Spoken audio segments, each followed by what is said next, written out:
Live. There we go. All right.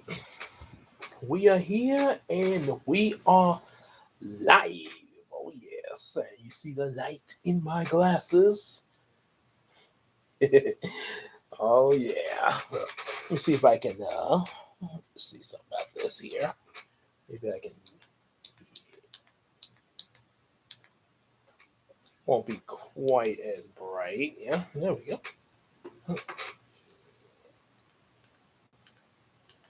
Hmm, I think I like it better. Let's see, maybe if I move it over here. Yeah, or something like that. Yeah. Okay. Yeah, kind of trying to do it where it won't be that glare in my glasses there throughout this whole stream there. Let's see, maybe now y'all can see it here. Let's see, maybe yeah. I guess that could work. Now you just see it from my say. I guess I'll just put it back over here. Okay. Yeah. All right. Nah, I ain't gonna worry about that. So anyway, yeah, here we are. We and to say I finally got even a little bit further with Yumeko 4. So that's basically what oh, this screen went down real low. Yeah, I'm trying to okay, this will work. Okay. Little small screen. If y'all were over here, you would see what I'm talking about. Basically, I had to minimize the the chat room screen in order to so I could look over here at my story. So yeah, that's what we're so that's basically yeah, it's basically doing the full first update. I have 5 chapters so far, and gotta say it is coming along smoothly. Shouldn't be too much. Most of it, of course, is gonna be the what you guys heard in the play, just more fleshed out a little bit. A few little added some added details. That's what we're about to discuss of what that's gonna be and what I have so far. And chances are, uh, after because it's kind of like it's pretty much a brownie, somewhat origin story of how he hear about how he became pretty much the city hero that he is now, as well as a firefighter, and even the talk show there. So yeah, it's pretty much a lot of those seeds being planted here that built Brownie up to what he is today, and will continue, on into the series, as well as other series connected to it, like the Supreme Star Striker, and of course Wild On there. So yeah, so that's how. So that's what we're going to talk about right now. Say, pretty cool on this little screen. So so the title, of course, Brownie's rescue mission on Uranus here. Uh, Probably not going to hold you guys for too long, like I say, because I do kind of a late start, I know, but like I say, this is probably the perfect live stream for tonight there. So, like I say, just pretty much going to get straight to the point. So, the first chapter, uh, everybody's gathered at the Barnhart City Fire Station, number one. Brownie and all his friends, Yahiko and everybody. Um, and what they're there for is Billy is showing there's they're about to they're in the tech lab, and they're about to show this new invention that Billy has made for Brownie, and so Dashdale thinks this is going to be another fighter jet like Paper Eater and Space Fight from book number one. Of course, That is another project that Billy does have in the works, but this is not what he's going to show him. What it is, it's a battle suit there, basically modified from the battle spacesuit that Brownie used in the flashback that's about to be shared when this rescue mission on Uranus. So it's pretty much a battle suit version of it where he can use it not only just in space, but even down here on Earth and also Yumiko. Uh, so, oh, excuse me. And he calls it Project Nightfire. So, um, Nightfire, and that's probably going to be a code name that Brownie will more than likely go by when he's in this suit there.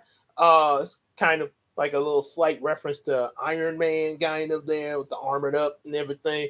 But he's going by the name Nightfire, and Nightfire actually comes from um, and eventually I'll get around to talking about this history of Digimon.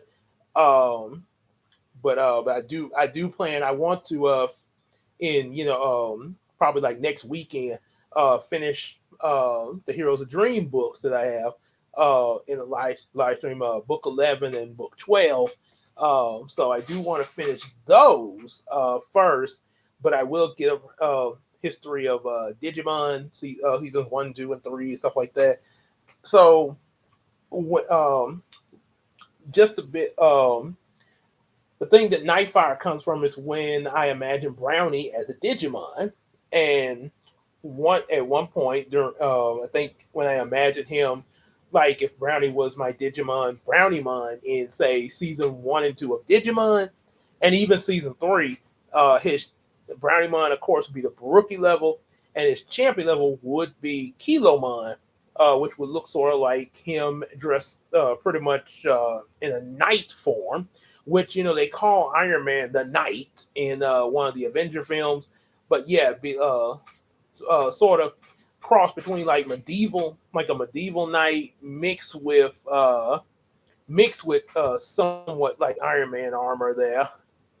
Say so, yeah. And it even says here, it's like a red and silver arm. It has red and silver armor, and similar to that of a knight with modern tech modifications there.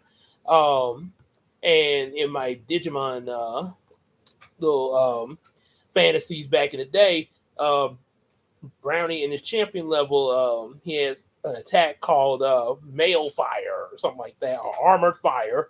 So this is the whole turn that gave me the idea of Night Fire, uh, and also the fact that Brownie is a firefighter, and yeah, um, the fact when he went into space to Uranus, obviously being a cold planet, he had one of the weapons in his arsenal was flamethrowers or heat beams there. So this is what all it comes with. It comes with a high level of endurance, can withstand extreme impacts, along with energy shield for backup, a heating system to keep him warm. Excuse me, keep him warm even when he's not in space. Uh, yep. So, or like if he faces an ice type villain, and he can also fire heat energy blasts from the hands and give some burning hot punches and possible hot kicks. Uh, and there's also a built-in battle axe, missile launcher, of course, and a water and dry ice blaster because some kind of mixed in with a little bit of firefighter elements, and thrusters for flight, strength enhancements, and of course a built-in headband to link Brownie mentally with it. And of course, in order to work that, you have to concentrate. Really. So it's one of those like text that's linked with your mind kind of thing. Um, then they first like yeah, he could really be a superhero with that there. And Hiko asks if Brownie could tell them the full story about his rescue mission to Uranus. Uh, so that's when this all begins. Chapter 2, we go into the story, which takes us back to March 25th of 1991 at the South Valley High School in Barnhart City. Uh, this is back when Brownie was in his sophomore year. Um, and he's in his homeroom class with Dash on 25th in his homeroom class with Dashdale, Gerald, and Billy. They all are excited about getting out of school Thursday for the spring break vacation. There's going to be a Squirrel Avenger marathon, pretty much their version of Darkwing Duck, um, as well as also they are excited about going camping in Elmer City, as well as having their first band gig performing live on Friday Night to the Max at the Barnhart Broadcasting System, also known as the BBC.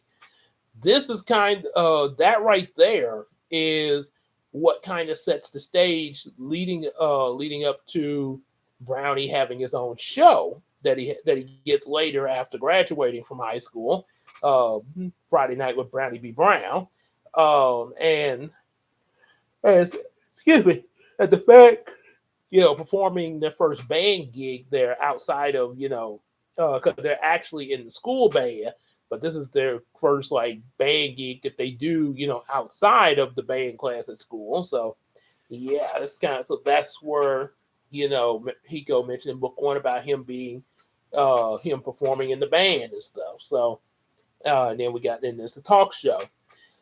So now the host, and of course they'll be meeting the host of this show, Max Stripes, which is a which is a zebra, of course.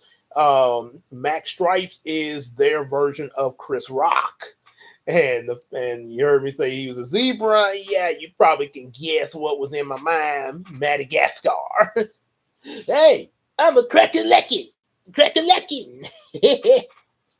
So then of course another thing, most importantly, they're, they're having a they're also excited about an Easter play at their church on Sunday, which is gonna have which Brownie's really excited about it because he actually gets in this Easter play he's gonna be able to play the role of Jesus for the first time. Um, plus and that's a reference to me back in our church plays. Growing up, I was always cast as the angel Gabriel whenever we did like a biblical play, like straight from the Bible. There. Now, of course, we later we would have other plays and stuff like that. Still church related, but I guess um, well, kind of hard to say how that would be, but anyway, but the point is, whenever it was like, say, like nativity or Easter story, I was always cast as an angel there because my name was Gabriel. But in the ninth grade, on my 15th birthday, I actually got cast to play Jesus there, sort of like how EJ did last Easter at his church there. So yeah, so that's kind of a reference to that, and also the fact, and this is that, and you can look this up. If you look up the calendar of 1991, Easter did fall on March 31st, which was a Sunday. So yeah, um, and Brownie's birthday, Brownie's birthday, and even Hiko's birthday are both the same as mine. And a lot of these characters, their birthdays, I act a lot of these characters, especially the ones that I base off of people specifically, and that's kind of a reason why, because then not only could they share characteristics of the people that they're being based off of, but even it makes it easy for like birthdays and stuff. So Brownie and Hiko, March 31st, just like mine. Say character like Star Striker, with the likeness of EJ, his birthday would be coming up in July, just like EJ's birthday. Because we went to see his last birthday. We celebrated right here on the channel, right after, along with talking about Superman there. So that's another reason why with the basing off of people that I be knowing, that some certain people I know. Then of course, So now, after all that little discussion there, their teacher, which is a parrot named Marty Martins. This was actually based off of a talking parrot I once had. I don't know if anybody remember. Let's see if I can bring this up here. Let's see, talking electronic parrot.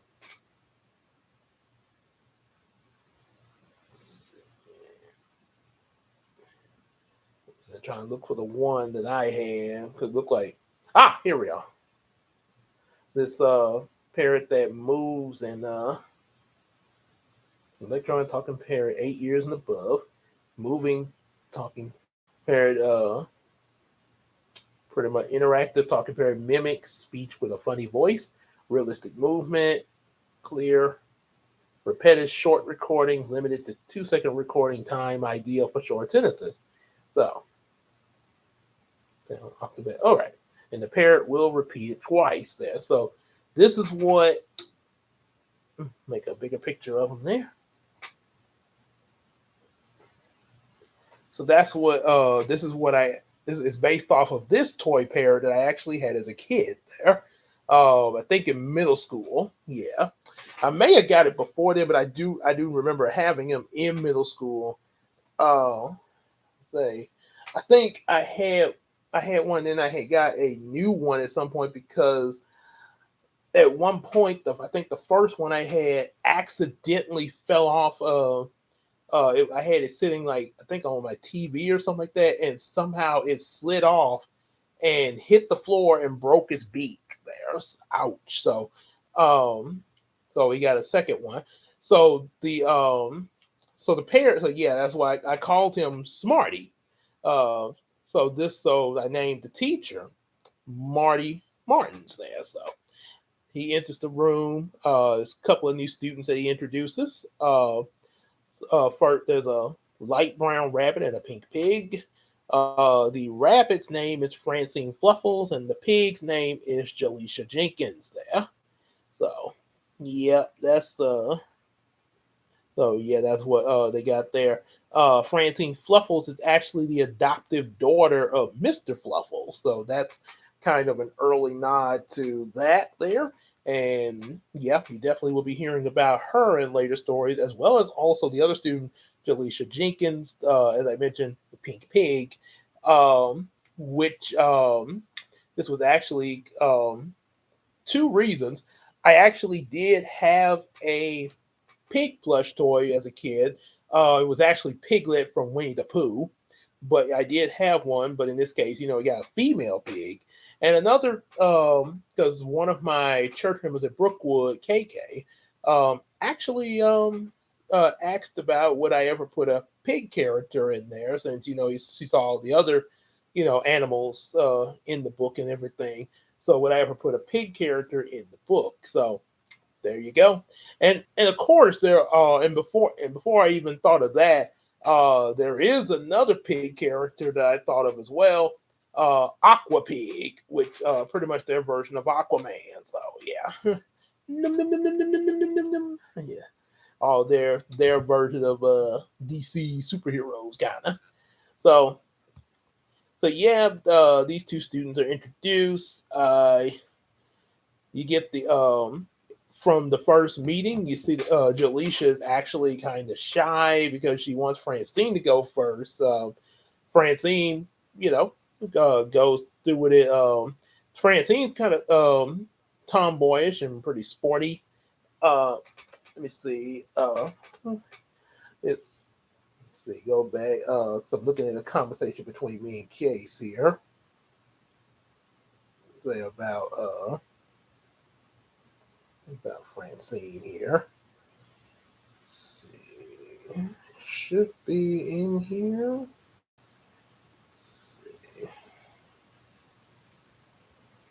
Let's see. Francine. They'll get on there. Okay, here it is. When I asked her about Mr. Fluffle's daughter being a basketball player, or a firefighter there. So she went the firefighter. Now she would be, kind of into sports more so like, just while she's in school, pretty much just for funsies. But she kind of what she states here, after Dashtail, because Dashtail keep trying to flirt with her. Oh boy, to the point that he's sort of coming off like a class clown there. Um, okay. So, okay. So she mentions like she likes to play different kinds of sports, but uh, Dash interrupted again. So, yeah, he really pulls on the. I think I may have carried the class clown part a little too far, but she says she's not sure if she wants to pursue her sport career or be a firefighter, and really trying to make the best decision there. But and of course, based on what Casey answered to my question, and yeah, you pretty much can guess where she's going to go. However, you're probably wondering if she becomes a firefighter, why haven't we seen her at the fire station with Brownie and his friends? Wouldn't she work with them, or at least maybe even if she was at a different fire station, wouldn't we have heard of her from Brownie mentioned or something? They're going to clear that up at the end of the. If that's going to get cleared up at the end of the book. Uh, so, excuse me.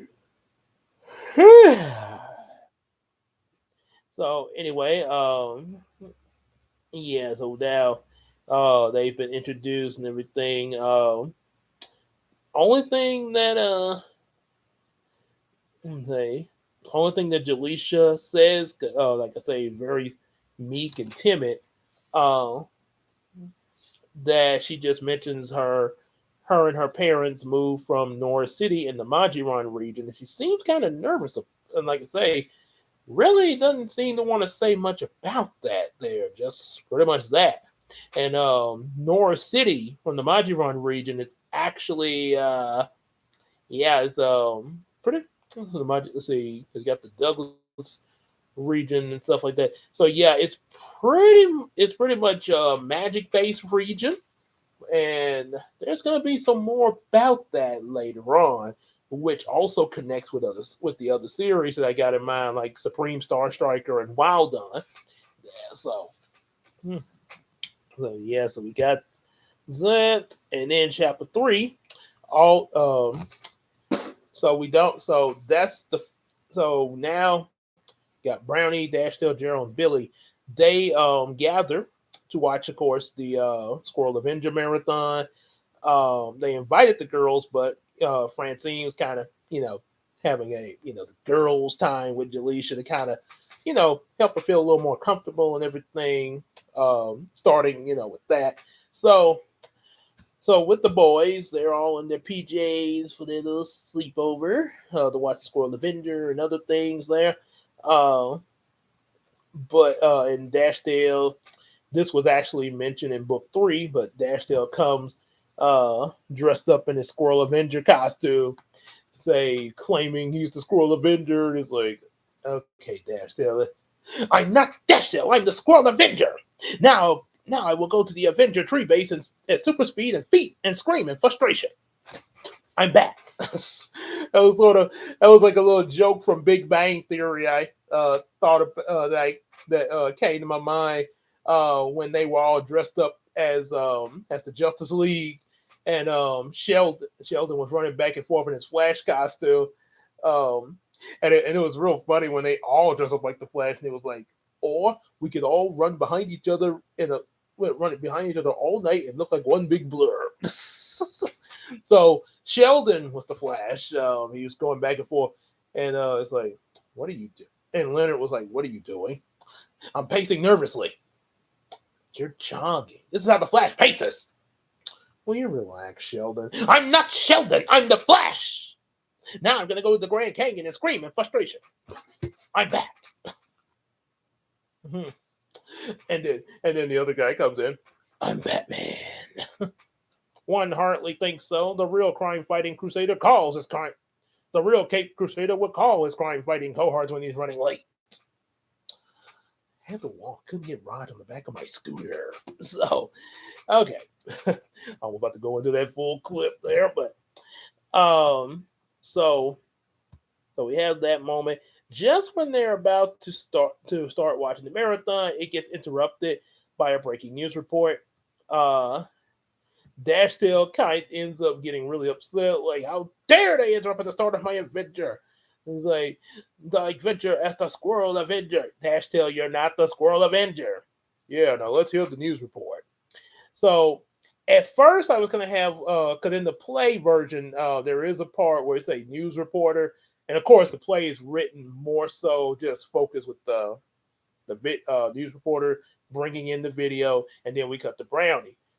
Nothing about Dash Show deals, but here for the book version, um, instead of you hearing any the news reporter say anything, it actually Dashdale talking where the news reporter. So the news reporter would actually be, saying like, "Hey, we got this special report," but Dashdale's, going all off the wall, and they have to tell them to be quiet.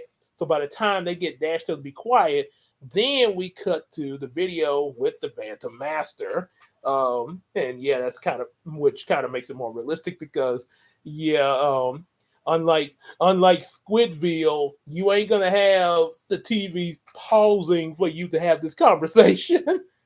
Like, when they say, "What's your matter moving to the nearest three-way, four-way intersection?" So, yeah. So, or like that episode of Garfield and Friends when they say, "They're invading from the planet Zizabada Bada Bada Boink Boink 3." Say that again. Zizabada Bada Bada Boink Boink 3. Say that again.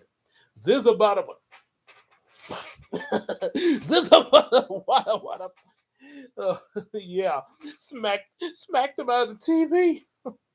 So anyway, uh, so once they sit there, so once they're all quiet to listen, that's when you get the Vanna Master. Um, Now he hasn't said his name yet, but this is who it is. Um, wearing his silver cloak, a metallic little skull mask, and everything.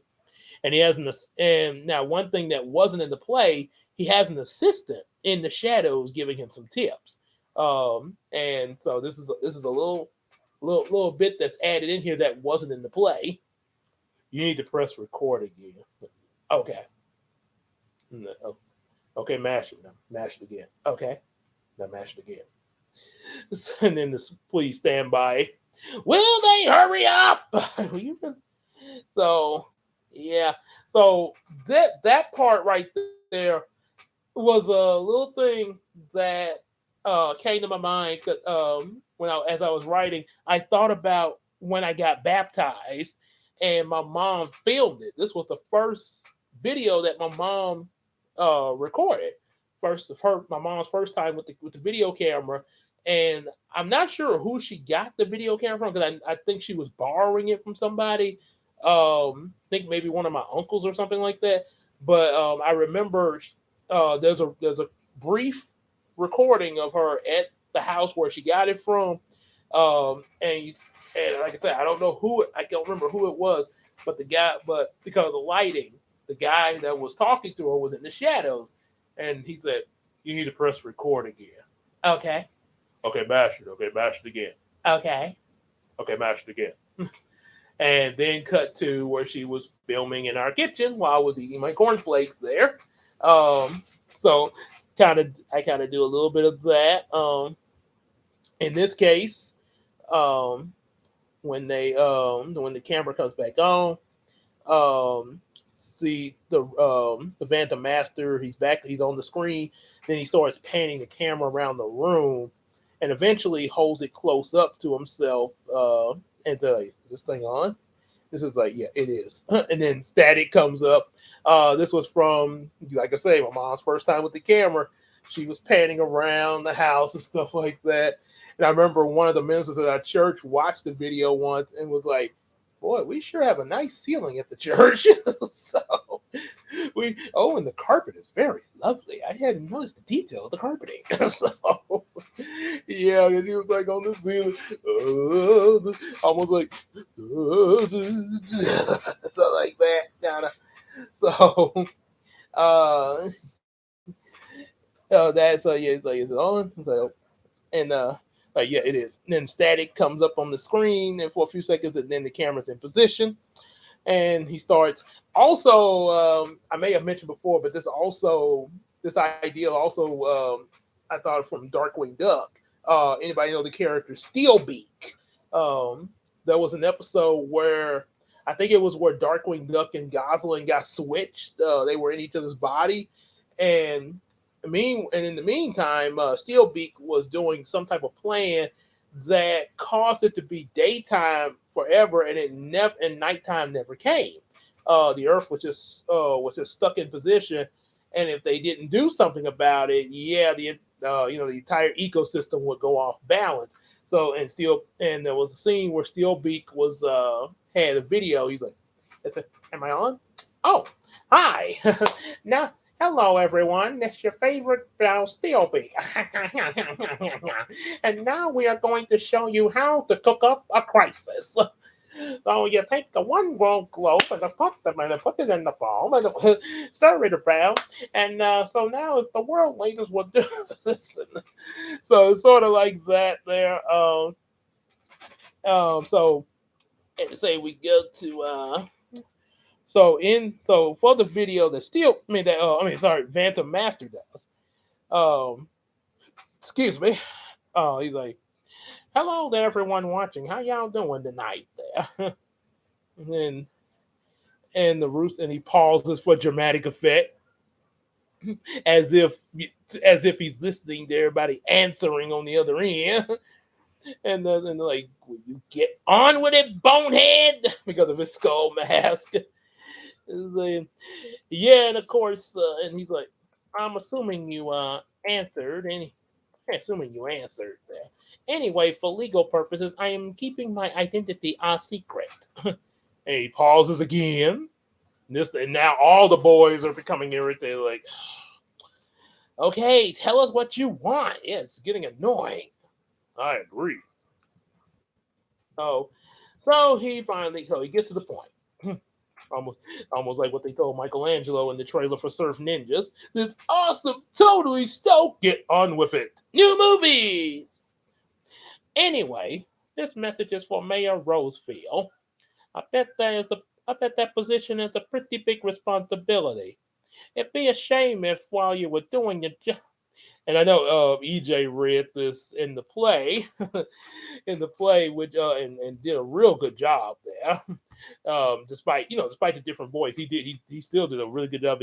And one reason I asked them about doing that because of how he played the villain in the Sherlock movie. So let me do it. Okay, so but I'm gonna do it like the way I kind of like the Steel Beak voice though for this one. But definitely make sure y'all listen to that play reading so y'all can hear how he did it there. So anyway, I'd be ashamed if while you were doing your job, some punk would have come along and some punk come along and takes one of your kids there. To be more specific, your precious daughter Anna. But don't worry, she's on the planet Uranus, and I hear it's very lovely this time of year. Like a winter wonderland with plenty of methane gas to breathe in. Anyway, she still needs a ride home. So if you were to give me your position as the mayor, I'd be glad to bring her back safe and sound. You got about 6 hours to reply, and I would suggest you hurry because, after those 6 hours, she'll start running out of oxygen now. So just give me a ring at the 1-800 the one the master, and if you call in the next few hours with a nice additional donation to this what they calls, you'll be able to get some lovely bonus gifts that I made, like gifts from these catalog I made here.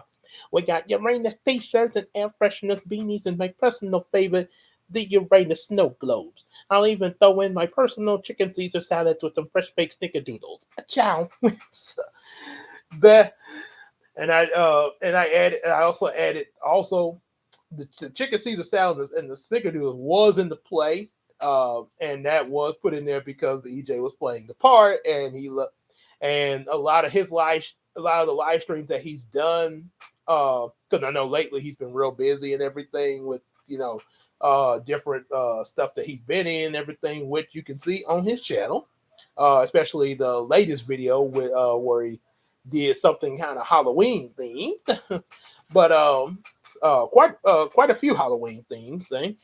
But anyway, um, but when he was doing his live streams, when he kind of had first started with it, um, a lot of time he would be eating at the beginning of the stream, and now he would eat different things, but a lot of time he ate salads there, and I know in a lot of his food reviews of Cookie Crumble that he used to have, he would talk about the stickerdoodles there.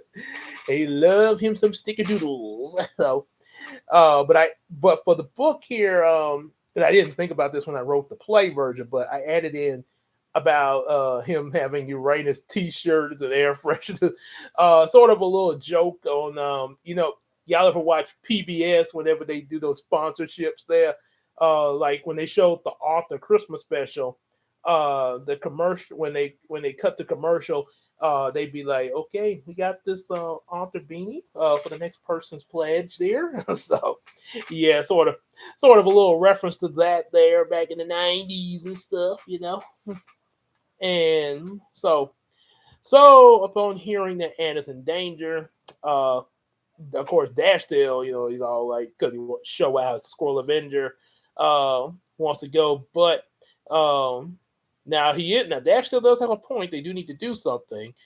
However, it's gonna be up to Brownie, um, with the spacesuit and everything that with the new spacesuit and the fire truck spaceship there. So, yep, and they talk about how all the stuff it got on it, which is pretty much like the battle suit from Chapter One, except the battle suit has a few more features than the spacesuit does there. So, due to the fact that he can use it more than just in space there.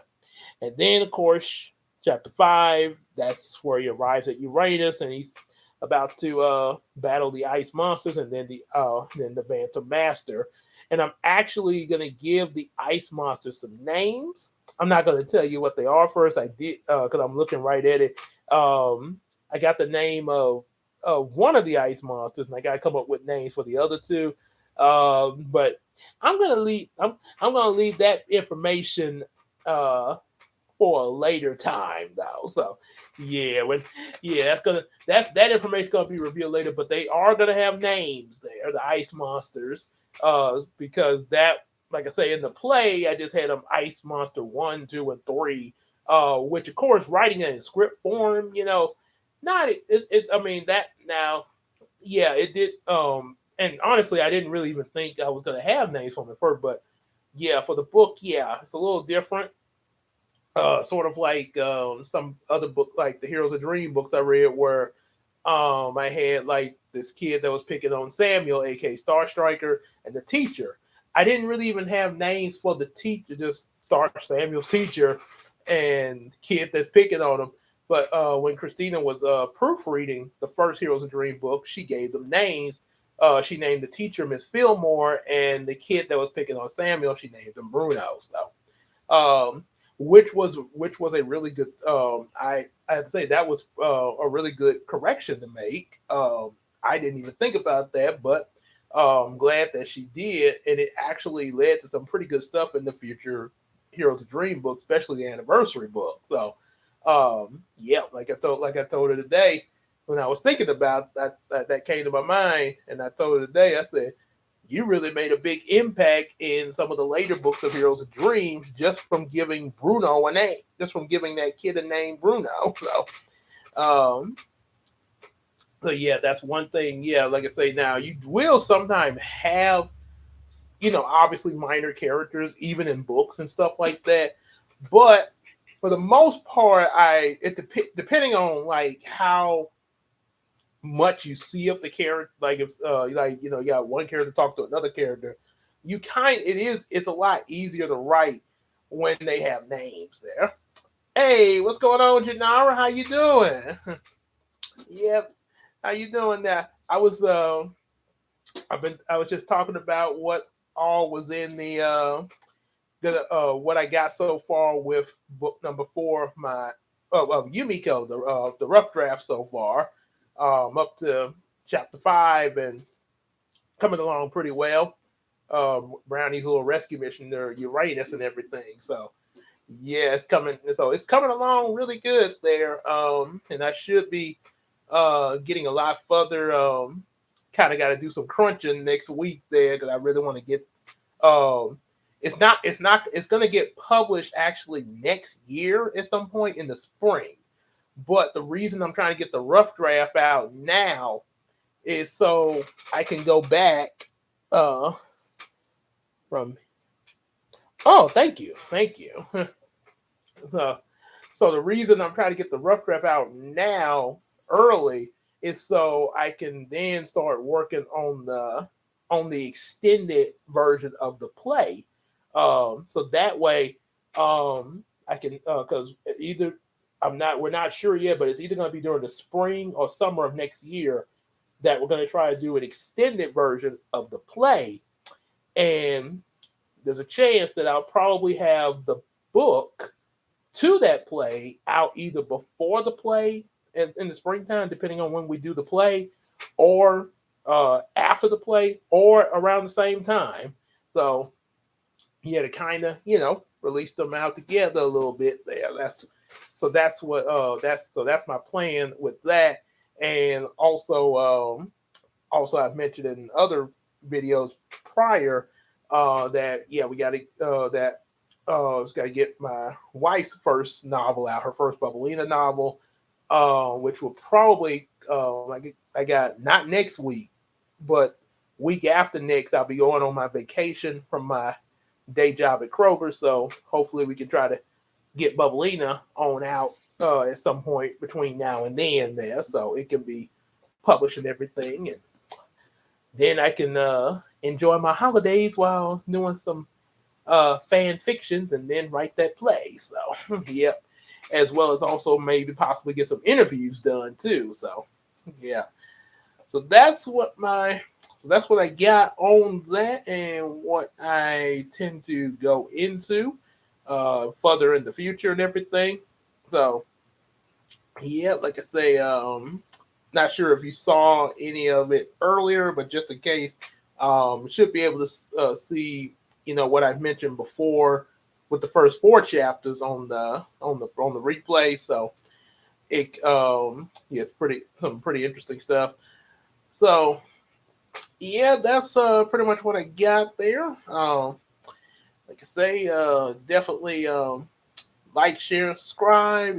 Definitely with for anybody watching the replay that hasn't there, and definitely get our available books and support us on that Patreon, just like the Iceman Universe, and also show him some love. You can get full length reactions on his Patreon page to stuff like Hey Arnold, Ed Netting, Naruto, One Piece, Spy Family, and Courage the Cowardly Dog. And also, just like how you hang out with us here in the live streams, also be sure to hang out with us on Discord and on Facebook there.